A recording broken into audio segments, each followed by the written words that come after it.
कैसे मुक्त किया जा सकता है? ध्यान से सुनना रे भाई। कई लोग कहते हैं कि श्राद्ध पक्ष आ गया, ये कर लेना चाहिए तो प्रेत योनि से मुक्ति हो जाएगी। पितरों की शांति के लिए ये कर लेना चाहिए तो पितर मुक्त हो जाएंगे। पहले तो एक बात अच्छे से समझ लो, पितर मुक्त नहीं होते, उनकी शांति होती है। क्या होती है? जम के बोलो जरा। उनकी शांति होती है। जब आप किसी तीर्थ में स्नान कर रहे हो, जब आप किसी तीर्थ में हो, स्नान कर रहे हो, पुण्य कर रहे हो, सत्कर्म कर रहे हो, भजन कर रहे हो, कीर्तन कर रहे हो, मंत्र जाप कर रहे हो, तो उसका एक अंश, एक भाग हमारे पूर्वजों के खाते में, हमारे पितरों के खाते में जाता है, उनके खाते में पहुंचता है, ये निश्चित। आपने किसी ब्राह्मण को भोजन कराया, भले आपने पितरों के निमित्त नहीं जिमाया, कोई ब्राह्मण को एक गिलास पानी पिलाया, भले आपने पितरों के निमित्त नहीं पिलाया, पर आपका एक अंश उसके खाते में चला जाएगा।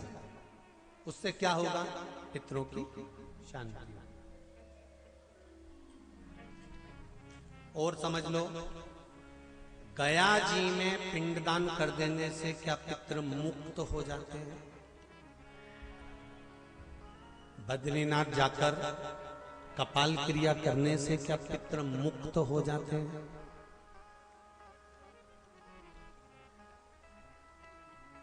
भाई,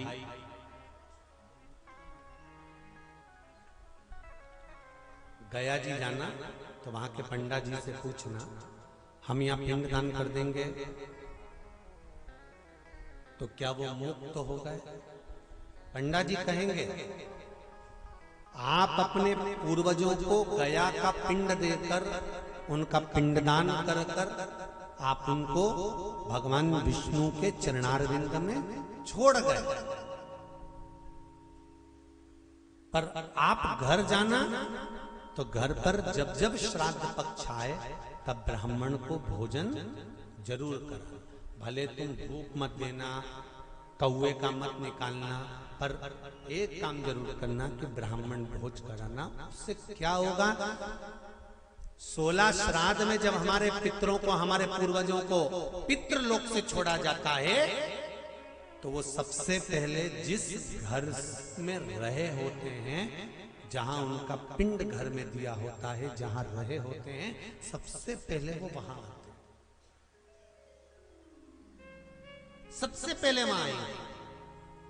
और अगर तुमने उनकी तिथि पर, उनके वार पर अगर आपने भोजन करा दिया है, तो उनकी मुक्तता नहीं, उनकी शांति हो जाती है।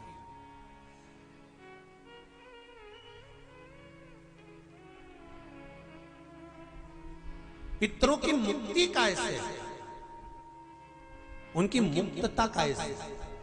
प्रेत योनि की मुक्तता कैसे?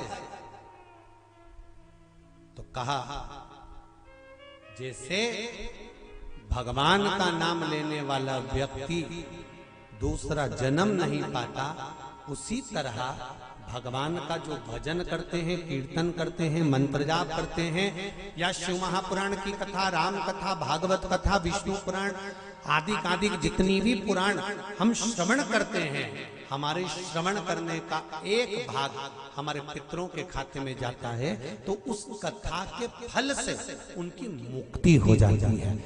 उनकी कथा के फल से मुक्तता। प्रेत योनि से मुक्त हो गया धुंधकारी, बिंदुक प्रेत योनि से मुक्त हो गया। काय से होगा? शंकर का स्मरण, शिव महापुराण की कथा का रसतत्व ग्रहण कर। राम कथा भागवत कथा का मात्र स्मरण करने से, उससे मुक्त था।